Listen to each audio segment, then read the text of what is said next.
Buen día, continuamos con el tema del agua en una segunda parte. Y comenzamos hablando acerca de la ionización del agua. El agua pura, y aclaro antes de que agua pura significa que solamente hay moléculas de agua y no hay iones u otros contaminantes con el agua. Entonces, el agua pura se encuentra levemente ionizada. Enfatizo que es levemente, formando igual número de iones hidrógeno H+, o hidronio H3 o más, y de iones hidroxilo o H-. Entonces es muy importante que cuando hablamos del agua pura, esta se ioniza pero solo levemente. Y cuando se ioniza, quiere decir que el agua se convierte en H+ y en OH-. La concentración de H+ y la de OH- va a ser igual. Entonces eso es algo también importante a tomarlo en cuenta. Lo de los iones hidronio vamos a explicarlo más adelante. Las moléculas de agua tienden a ionizarse reversiblemente para producir iones hidroxilo e hidrógeno. Los iones hidrógeno también se denominan protones. Esto en una reacción en equilibrio, que es esta que aparece acá. Como ven, el agua H2O se ioniza o se disocia para producir iones H+ o iones hidrógeno o protones y iones hidroxilo o H-. Como ven, indicado por estas flechas en las dos direcciones, esta reacción es reversible. En solución se representan los protones como H+, pero no existen solos en solución. Los iones hidrógeno son hidratados inmediatamente y se encuentran como iones hidronio, H3 o más. Entonces, en la realidad, lo que ocurre es que una vez que se produce iones hidrógeno, estos iones hidrógeno inmediatamente reaccionan con otra molécula de agua y se producen los iones hidronio. Entonces los iones hidrógeno se transforman en hidronio. Aunque esto es lo que sucede en realidad generalmente, y es lo que nosotros vamos a hacer, se toma en cuenta nada más a los iones hidrógeno. En el agua pura a 25 grados centígrados, que es la temperatura ambiente considerada como estándar, la concentración de agua es de 55.5 molar. ¿De dónde sale este dato? De esta operación. Los gramos de agua que hay en un litro se dividen entre el peso molecular del agua en gramos.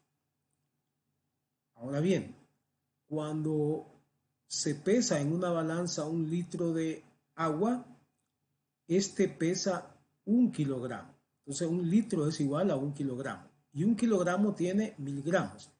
Entonces, para hacer la operación, hay que dividir los gramos de agua que hay en un litro de agua, que sería 1 kilo, o sea, 1000 gramos. Eso es lo que hay en un litro. Y hay que dividirlo por el peso molecular, que es de 18.015 y se expresa en gramos, que son los gramos que hay en un mol de agua.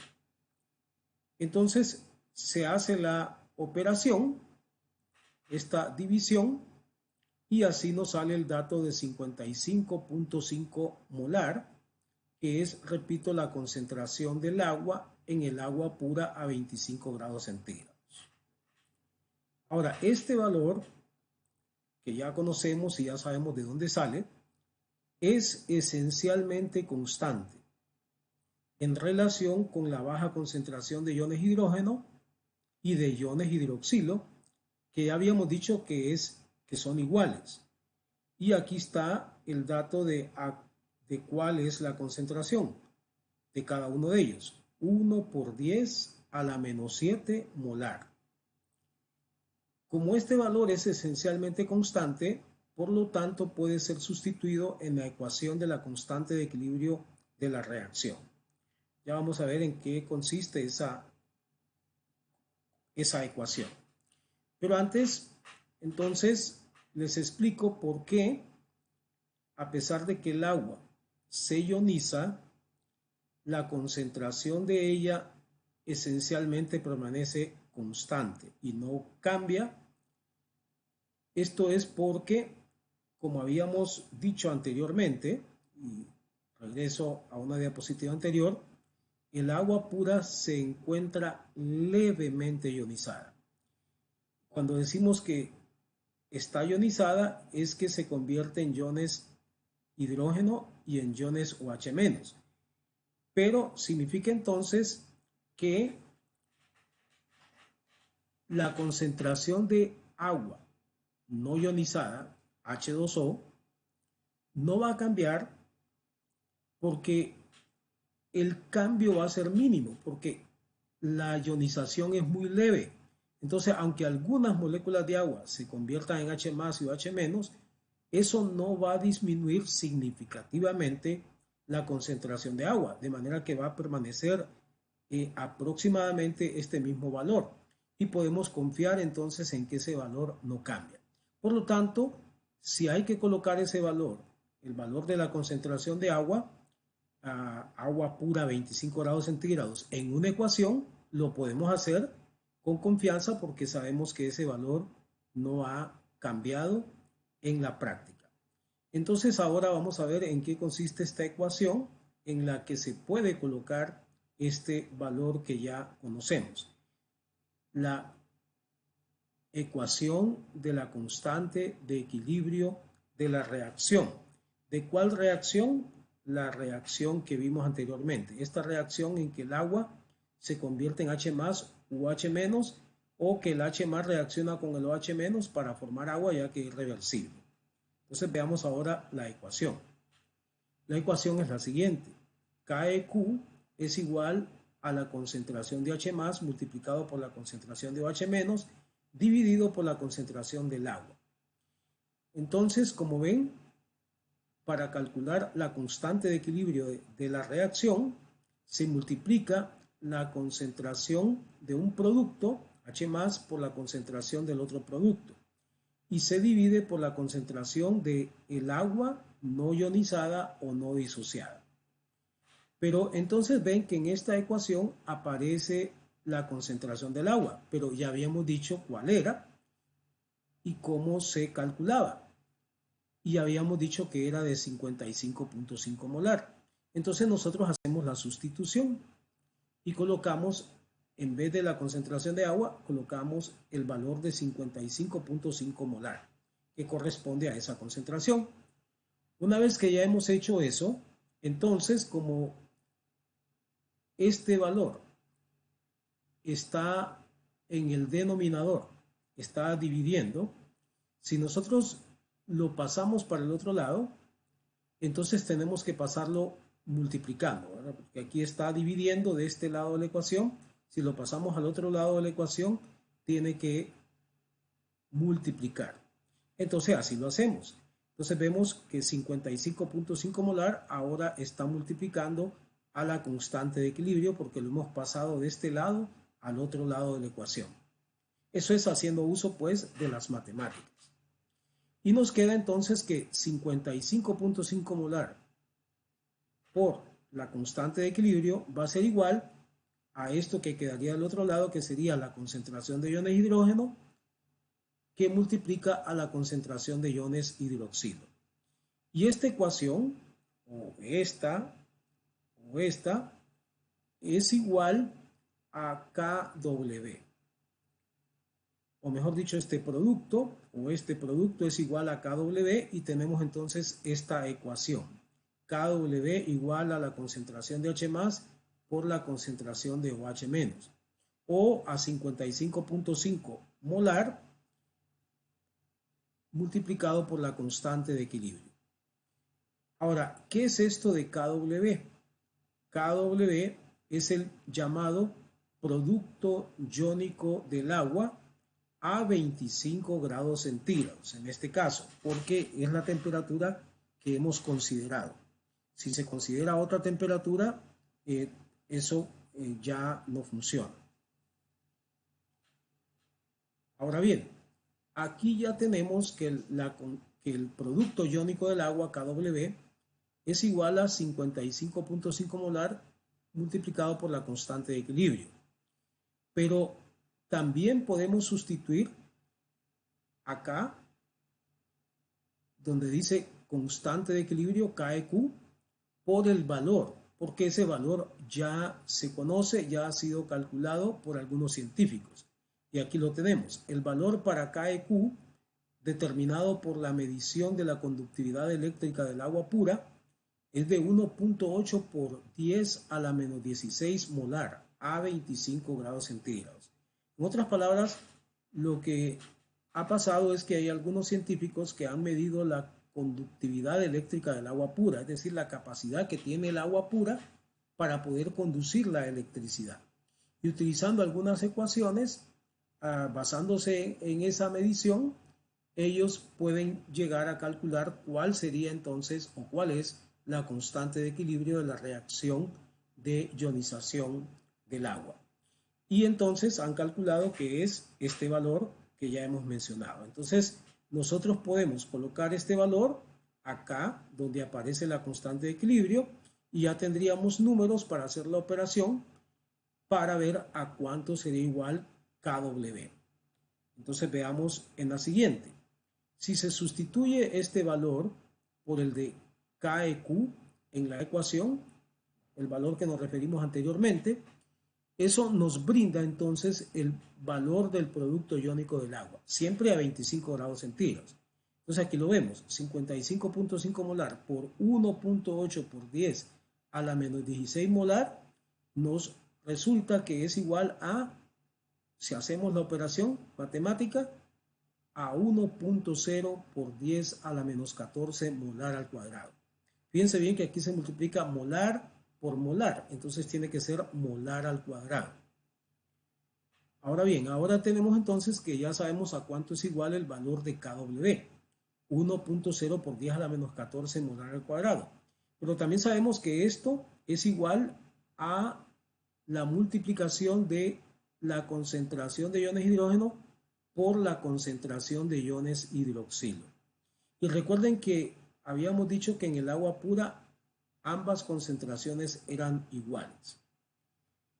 Entonces, cuando hay exactamente la misma concentración de iones hidrógeno y de iones hidroxilo, como hemos dicho que hay en el agua pura, vamos a decir que la solución se encuentra a un pH neutral. Y aquí comenzamos a introducir el concepto de pH e información respecto al pH. A este pH, que es el neutral, se pueden calcular las concentraciones de H+ y de OH-. ¿Por qué? Porque como son exactamente iguales, entonces lo que tenemos que encontrar es un número que multiplicado por el mismo nos dé este valor. ¿Y cuál va a ser ese número? Tiene que ser 1.0 por 10 a la menos 7 molar. Porque si multiplicamos 1 por 10 a la menos 7 molar por 1 por 10 a la menos 7 molar, nos va a salir 1 por 10 a la menos 14 molar al cuadrado. Entonces 1 por 10 a la menos 7 molar sería la concentración de iones de hidrógeno y también la concentración de iones hidroxilo. Esto ya lo habíamos dicho antes. Vamos a regresar acá y aquí les estaba diciendo de que existe una baja concentración de iones de hidrógeno y de OH- en el agua pura y que esa concentración es de 1 por 10 a la menos 7 molar. O sea que ya habíamos dicho cuál era el valor de la concentración de cada uno de estos iones. Pero ahora vemos cómo lo podemos calcular utilizando pues lo del producto iónico del agua, KW. También es muy importante entonces que queden claros de que cuando la concentración de iones de hidrógeno sea igual a la concentración de iones de hidroxilo, vamos a decir que hay un pH neutral. El producto iónico del agua, KW, es entonces la base para la escala de pH. Y la escala de pH es un medio conveniente para designar la concentración de iones hidrógeno o H+, en soluciones acuosas. Por eso estamos dentro del tema del agua, porque estamos hablando de soluciones en las que hay agua. El pH de una solución acuosa refleja en escala logarítmica la concentración de iones hidrógeno. En otras palabras, aquí vemos la ecuación que sirve para el cálculo del pH.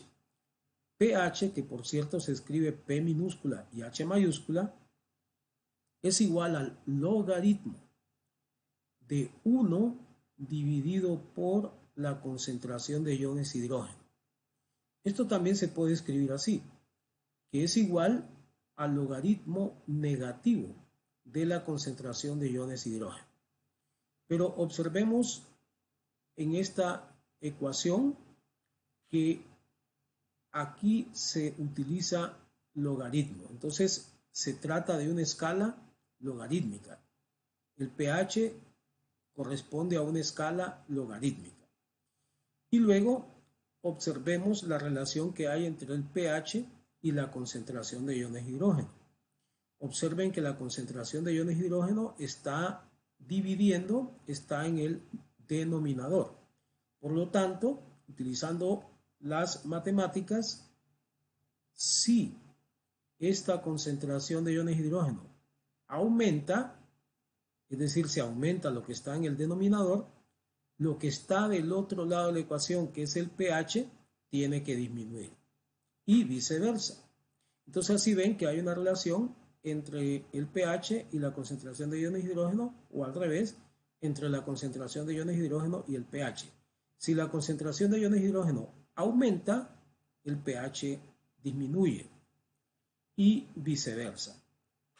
Entonces, es importante que noten que el pH y la concentración de iones de hidrógeno van a cambiar en forma opuesta.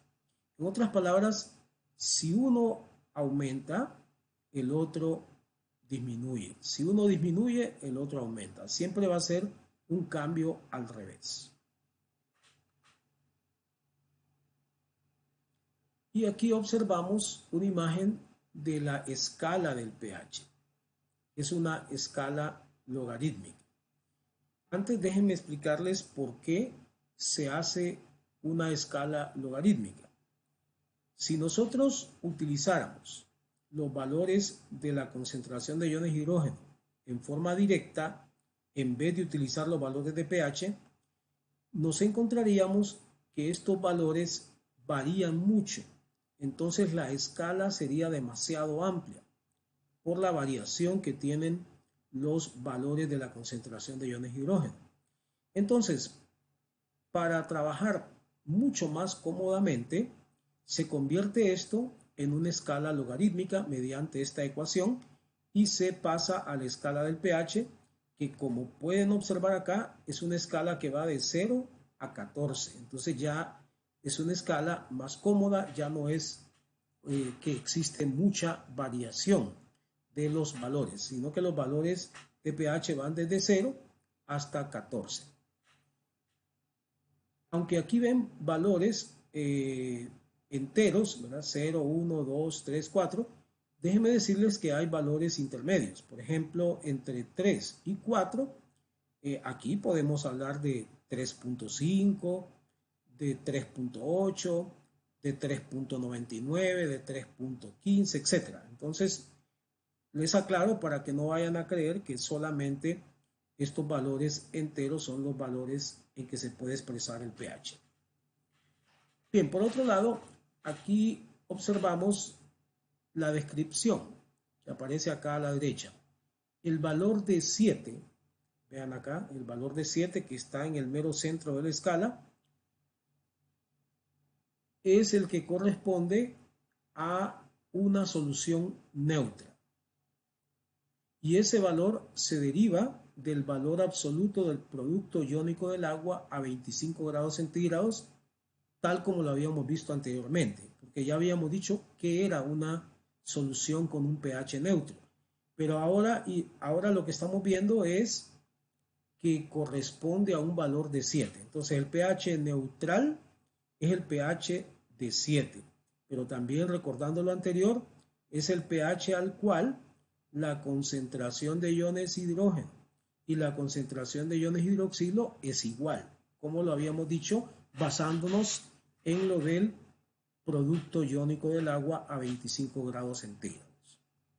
Luego, observemos que soluciones con un pH mayor que 7, o sea, las que están acá en esta parte en forma de flecha de color azul para arriba, son soluciones alcalinas o básicas, y en ellas la concentración de iones hidroxilo es mayor que la de iones hidrógeno, o en otras palabras, la concentración de iones hidrógeno, en la medida que vamos subiendo desde el pH 7 hasta el pH 14, la concentración de iones hidrógeno va disminuyendo.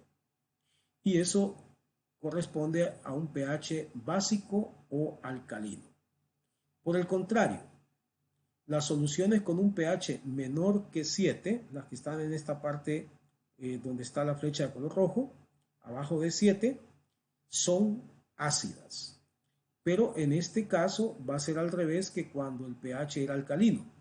Entonces la concentración de iones hidroxilo, va a ser menor que la concentración de iones hidrógeno. Entonces, cuando el pH es ácido, tenemos un pH menor de 7, pudiendo llegar hasta 0, la concentración de iones hidrógeno va a ser alta. Y en la medida que vayamos bajando de 7 hasta 0, la concentración de iones hidrógeno cada vez va a ser más alta. Por el contrario, a medida que vamos subiendo desde 7 hasta 14, la concentración de iones hidrógeno va disminuyendo. Además, observamos acá algunas soluciones de las cuales vamos a ver algunos ejemplos. Aquí aparece el ejemplo de una solución de hidróxido de sodio, NaOH, 1 molar. Esta es una solución que tiene un pH de 14. Ese sería un ejemplo de una solución que tiene el pH más alto que puede existir, lo más alcalino que puede existir, con una muy baja concentración de iones hidrógeno. También observamos acá que la sangre humana tiene un pH que está muy cerca del pH neutral.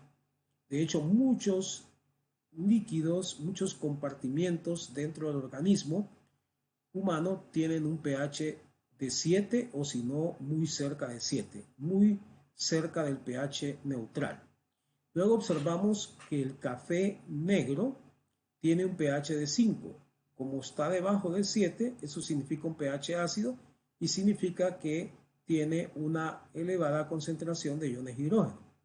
Sin embargo, miren acá que las bebidas de cola, Coca-Cola, Pepsi-Cola, Big Cola, etc., tienen un pH más bajo que el pH del café.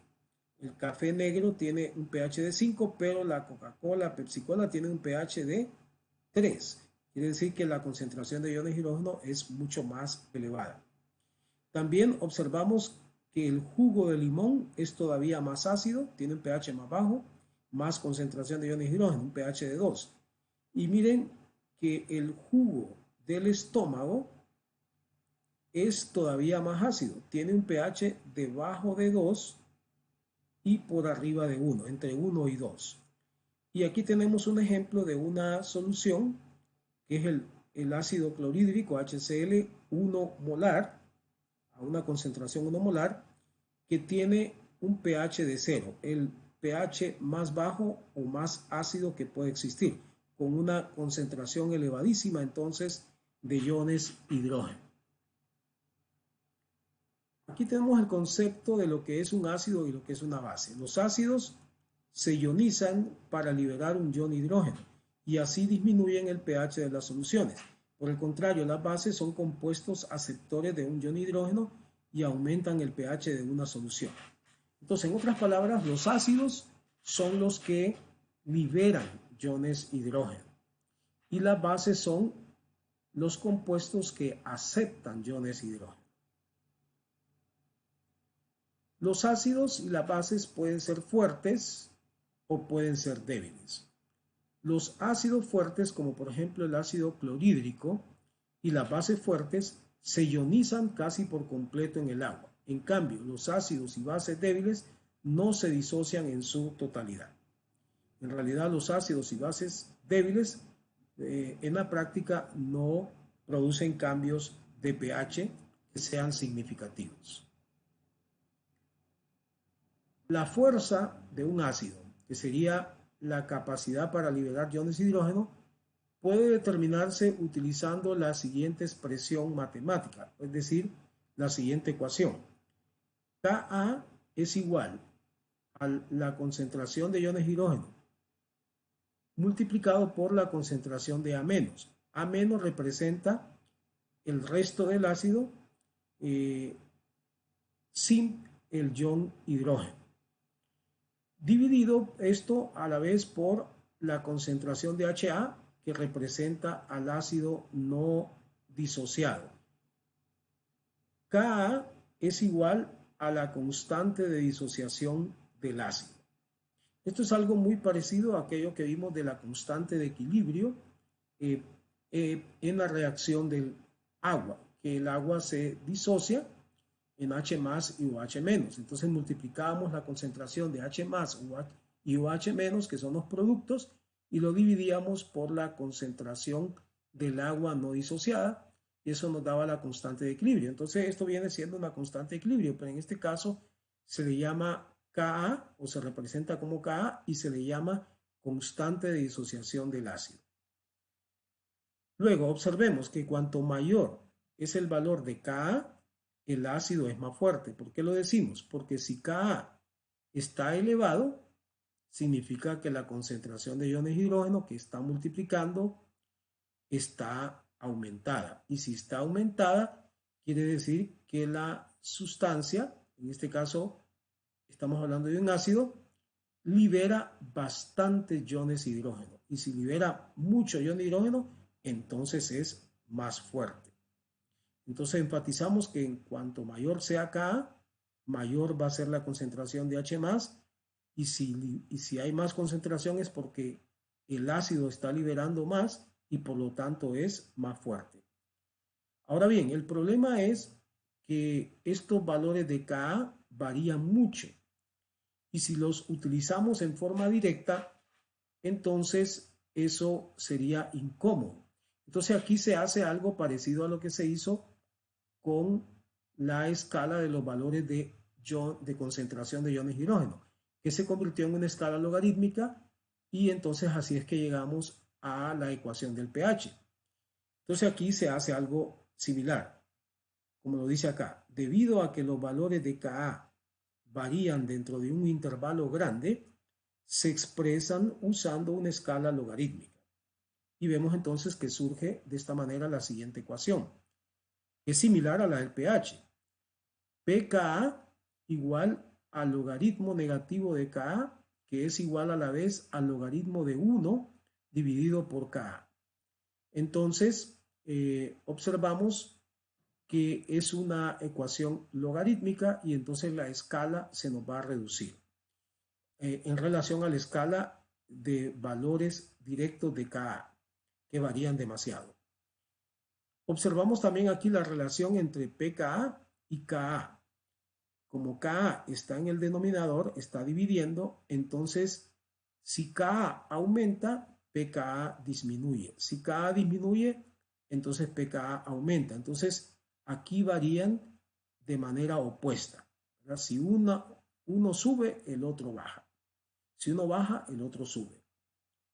También podemos concluir que entre más fuerte es el ácido, más bajo es su pKa, porque ya habíamos dicho que entre mayor o más fuerte es un ácido, eso significa que la Ka va a salir elevada, porque significa que libera muchos iones de hidrógeno, la concentración de iones de hidrógeno se eleva, entonces la Ka se eleva.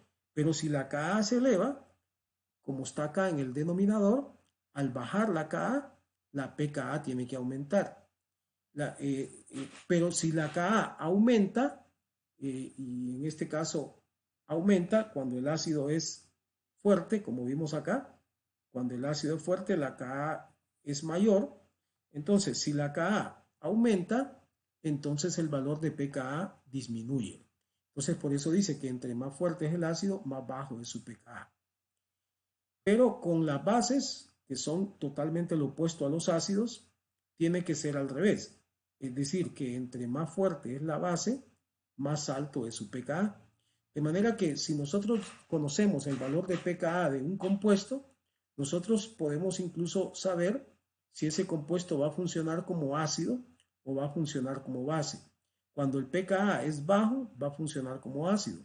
Y si el pKa es alto, va a funcionar como base. Comenzamos a hablar acerca de la regulación del pH. Existen 3 mecanismos o sistemas que regulan el pH en el organismo. Los llamados amortiguadores ácido-básicos, el sistema respiratorio y el sistema renal. Este sistema de los amortiguadores ácido-básicos es el primero en actuar para evitar un cambio en el pH en nuestro organismo, ya que actúa en segundos. El sistema respiratorio actúa en minutos, de manera que es más lento que el primero, y el sistema renal es el más lento de los 3 porque este se tarda horas o hasta días en actuar. Sin embargo, este sistema es muy importante porque es el sistema más potente que puede regular el pH. Por supuesto que va a actuar cuando los otros dos no logren detener el cambio del pH. Igual el sistema respiratorio va a actuar cuando los amortiguadores ácido-básicos no hayan logrado detener el cambio del pH. Hablamos acerca de los amortiguadores ácido-básicos. Estos son sistemas acuosos. Fíjense bien que estamos con el tema del agua todavía, que resisten cambios en pH cuando se adicionan pequeñas cantidades de ácidos conteniendo altas concentraciones de H+, o de bases conteniendo altas concentraciones de OH-. Aquí se habla de pequeñas cantidades porque si se agregan cantidades grandes, estos sistemas no logran detener el cambio del pH.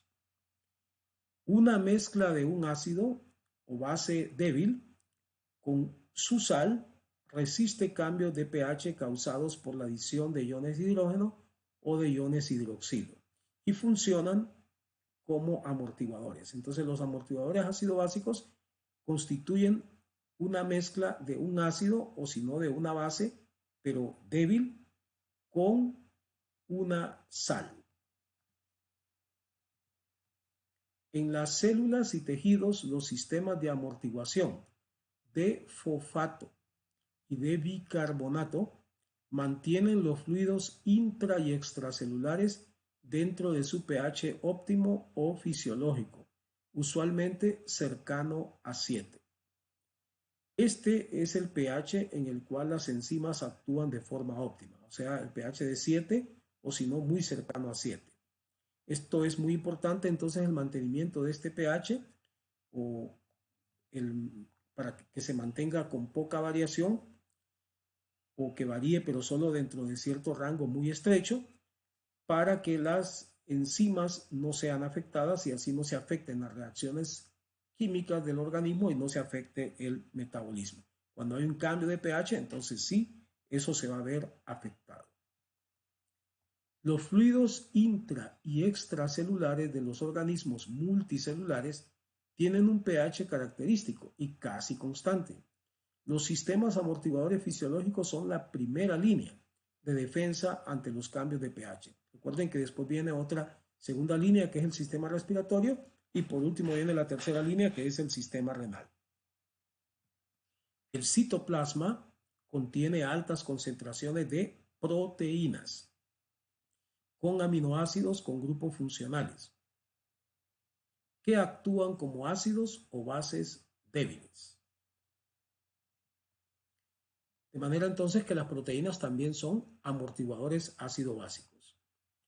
Los nucleótidos, como el ATP, igual que muchas moléculas de bajo peso molecular, contienen grupos ionizables que proporcionan también sistemas amortiguadores ácido-básicos para el citoplasma. Entonces, como ven, hay varios mecanismos y hemos visto algunos ejemplos de sistemas amortiguadores ácido-básicos. Algunos organelos y compartimientos altamente especializados tienen altas concentraciones de compuestos con capacidades amortiguadoras. O sea que además de los ejemplos que hemos mencionado específicamente, también hay otros amortiguadores ácido-básicos dentro del organismo y de otros organismos vivientes también, aparte de nosotros, que nos defienden en contra de los cambios del pH. Aquí finalmente vamos a hablar un poco acerca del papel del sistema respiratorio y al mismo tiempo del sistema amortiguador del bicarbonato. Entonces, vamos a irnos a la figura, nada más. Observen que aquí hay dos fases. Esta fase de color azul corresponde a una fase acuosa y corresponde a la sangre en los capilares pulmonares. Luego tenemos acá esta parte clara que corresponde a una fase gaseosa que a la vez corresponde al espacio aéreo de los pulmones. Entonces esto corresponde a aire dentro de los pulmones y esto a sangre que está pasando por los pulmones en los capilares sanguíneos. Entonces observen cómo ocurren las siguientes reacciones.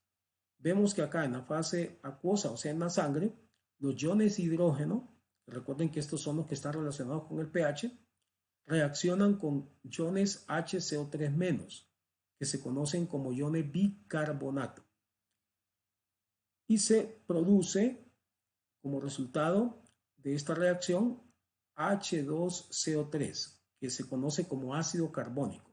Esta es una primera reacción. Pero luego viene una segunda reacción. El H2CO3, que es el ácido carbónico, como ven, se descompone en moléculas de agua y CO2. El CO2, entonces, que se produce acá en la sangre, puede difundir o puede pasar al aire de los pulmones. Y de hecho, de aquí, el CO2 o dióxido de carbono, como se conoce, se puede eliminar hacia el aire ambiental. De manera que así el dióxido de carbono se elimina al ambiente por medio de la respiración. Observen además que estas reacciones y esta que se ve como una reacción, aunque realmente es un transporte, que hay un paso de CO2 desde la sangre hasta el aire de los pulmones, pero que aquí se coloca como una tercera reacción. Pero estas reacciones entonces, como ven, en base a las flechas que aparecen acá, son reversibles. De manera que también pueden ocurrir en la dirección contraria. Entonces, por ejemplo, si nos imaginamos que una persona detiene la respiración por un momento, ¿qué es lo que va a generar? Que el CO2 no escape al aire ambiental y que se vaya acumulando aquí en el aire de los pulmones. Entonces, al aumentarse el CO2 acá en el aire de los pulmones, el CO2 va a pasar a la sangre de los capilares pulmonares y luego va a reaccionar con el agua y se va a producir ácido carbónico. Y el ácido carbónico se va a descomponer en iones HCO3- y en iones H+. Pero si eso ocurre, la concentración de iones hidrógeno aumenta. Y si aumenta, ¿qué va a ocurrir con el pH? Disminuye. Entonces, cuando se detiene la respiración, el pH va a disminuir. Entonces, ven cómo la respiración, cuando hay cambios en la respiración, se pueden producir cambios en el pH. También ocurre al revés. Cuando hay cambios en el pH, pueden ocurrir cambios en la respiración. Pero lo importante es que vean entonces que el sistema respiratorio está relacionado con el control de la concentración de iones de hidrógeno y por lo tanto con el control del pH y que es entonces el sistema respiratorio uno de los sistemas amortiguadores del pH, uno de los sistemas reguladores más bien del pH, porque amortiguadores son uno de los sistemas y el otro recuerden que es el sistema renal. Bien, hemos concluido entonces así con el tema del agua.